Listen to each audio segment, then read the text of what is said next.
Welcome to Leadership Energetics. Oh my god! So excited because today's video is a very special one. I feel like when it comes to leadership, sometimes you're going to be sent obstacles. You're going to be sent things that are going to be disturbances, things that are going to annoy you and irritate you, and things that are going to make you feel a bit anxious, panicky. That's part of the process, it's part of being human, that's part of moving through things. But your job as a leader is to be able to learn ways to move so that you can lead regardless of what shows up in your experience. That means your power, your validation, your reassurance is not external based. It should never be external based, because that means it's not something you can control. You can't control other people's choices, you can't control other people's moves. You can influence it, but only when you are fully controlling your own choices and your own energy. So it's like we get so tied in making outcomes happen, which is a good thing because that means we are clear in the vision of what we want to happen. But it's not good when that's all we're focused on and it becomes like this need and this tight pressure. But when it becomes a soft allowance where you realize it's good to have an outcome, but the truth is the way that you get to that outcome and the destiny and the journey is through you. You cannot hide or get rid of yourself. So if you think that that outcome is going to get you to feel different about yourself, then you're very mistaken, because ultimately who you are, yourself, your core, your being, is with you wherever you go, before, after, during the outcome. So that means if you ever feel pressure, if you ever feel tense, you ever feel needy and insecure, it means there's a mindset that needs to be shifted, a program that is not serving you. That's why you go into meditation, that's why you do your breathwork practices, that's why you take a moment and you journal, or you work with a counselor or with a coach, aka me, a leadership confidence coach. Because that's going to get you to your outcome 10 times faster. Because I've gone through the trial and error, because I've done this work, I know what requires from you. Also, just generally having somebody support you energetically, mindset wise and well-being wise is amazing. To have somebody have your back in all of those ways, like, that is so wonderful. That is like so wonderful. I love coaching, I love receiving, giving. I'm actually like having counseling and coaching and mentorship right now in my life. This stuff is powerful. It really is. I recommend it so much. So when you are leading, it is so important for you not to get lost in what you want the outcome to be, because ultimately expectations are just that, they're expectations. Desires are just that, they're desires. But they don't come before your relationship with yourself, your relationship with God. And what does that mean? Because I've heard that a lot, and honestly I still feel like it needs to be described a bit better. Your relationship with yourself is your well-being, your mental health, how you feel about yourself, what you think about yourself, and all of these things should come first, because that is what defines the outcome, not the other way around. And it's so funny because sometimes we forget that as leaders, right? We think that if we get the outcome, we get the desire, then we're going to get the identity shift. But no, the identity shift comes first. I had a client of mine, I love her so much, love working with her. She's like a dream client of mine. She's so spiritual, she's an empath, she has spiritual gifts, she's very loving, she has such a big heart, she's a natural born leader.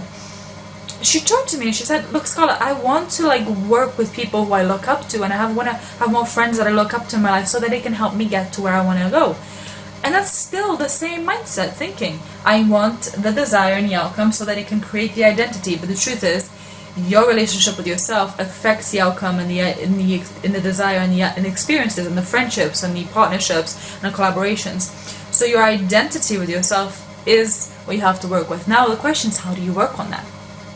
Your identity is what you identify with, and you're choosing and deciding in each moment what you identify with your moves, which is your choices. Your choices reflect your moves, and the more you make that choice, the more at a subconscious level you start to believe that's who you are, And the more you make choices, like I'm going to clean my room instead of scrolling, that's a choice of like I'm a disciplined person. Subconsciously you're telling yourself that's what you are and that's what you're identifying with. And over time, your body will start to reflect your identification, who you identify with. If you identify as beautiful or ugly or whatever, your energy will reflect that. And suddenly people will start also thinking that of you, because your like whole face changes every day, because you are made up of energy, which then expresses as matter. Matter is at its sub-particle level, an atom is made up of energy. So, staying focused. So, when it comes to the energy in the particles, you being made up of energy actually means that when you change the energy, your matter will change. That's why every single day, there's like this beautiful challenge where this man takes a picture of his face every day for a few years, and you can see how every day, literally, his face looks different. And that's the fact for you too. You're actually much more fluid than you think. Everything is constantly changing around you, so you're only constant. So knowing that, every choice you make creates momentum. To get fast momentum, you have to frequently be in the frequency of the identity that you want. Meaning every choice, everything you do matters. Just remembering, everything you do matters, you matter. What you choose to tell yourself about yourself matters, it's what you identify with. It doesn't matter what anyone else tells you about who they think you are and who you are and how they respond and react to you. What matters is what you tell yourself, what you believe, what you buy into, okay? So as a leader, it's so important to be aware of that. It's also, go easy on yourself. You're not going to change your identity from one second to the next. It took you a while to build the identity you have now. But also be aware that it doesn't have to take as long as you think it has to take either. So building your new identity could be through visualization, could be through creating the feeling, it could be through role-playing. I have lots of tools that I do with my clients. And also through working with me, my clients change their identity because I consistently look at them as their future identity. I don't see them as who they are. I see them as who they desire and want to be. And whenever they come to me with like struggles and fears and like the old identity, mindset and thoughts, and they show up and they're like, I can't do this. Like, I don't even resonate with that, because who I believe them to be and who I train myself through my own tools to see them as is their future version. So when they come in the call, because that's how I'm seeing them and perceiving them in a vibrational level, this is really important information. As a leader, you need to be aware of this. This will help you in your leading people. Because I consistently see them as who I desire them to be, I'm in training them to match who I expect them to be. Because my point of attraction means that I'm calling them to rise every single time they meet me. This is really powerful stuff, because it means that this is how you parent your child. That's how you raise them, right? Rise them. Raise is rising somebody's spirit. So as you raise them, you rise their spirit. What you're doing essentially is you're calling them to be more of who they were made to be, their purpose, their God made the destiny. You're calling them to be in their authentic frequency, in their energy, and that's the work we do in leadership energetics. Authentic spiritual energy. So here's the thing. Me, every single time, because I see my clients as who they truly are and who they desire to be, that means that they will constantly have more positive thoughts when they're around me. They will constantly be entrained in that identity. It makes it easier for them to shift an identity because they have somebody seeing them through who they actually desire and are in their core. So that makes it easy to be that person, because they actually have somebody who's seeing them that way. Kind of how like when somebody thinks that you can do this, it's just easier because they believe in you. You give them energy, right? So it's the same thing that I do at an energetic level with my clients. It's very, very, very powerful. It's why I invest in coaching. It's why I invest in counseling, but mostly coaching, because counseling helps you clear the mud.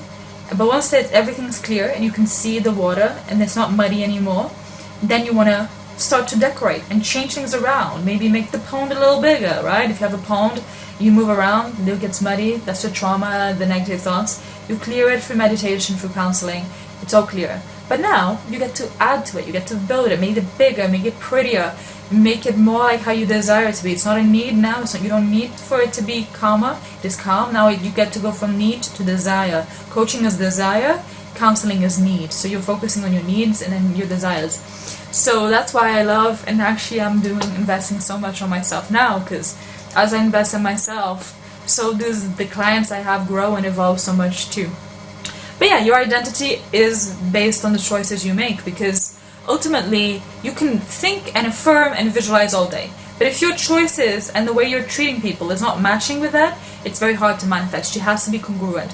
So that means you can't, it's much choices create karma, not as in like negative consequences, but as in like it's the actions create a reaction. So it's so much easier. That's why there's this book I love called Silent Power. To be silent and make less moves and speak less, because then you can be more intentional with your choices. Knowing choices is a materialization of your manifestations. It's where your feelings, your choices, your desires are starting to be expressed in the physical as an action. That is powerful. That is very powerful. Do not underestimate how powerful your choices, your actions are. But that doesn't mean they can't be changed through visualization and through quantum jumping and through affirmations. They can, but it's just choices still create a level of like, it does create a level of more like things to move through. Because when you're doing the affirmations, it's just like a cog in a machine. We're all one system, one organism. You turn, the other person turns. So if you had an action and you're doing the affirming, the other person is still maybe holding on to that action. So as you're turning, they're turning. So you're going to have to do more affirming in order to fully change that within your own being, so the external can change that.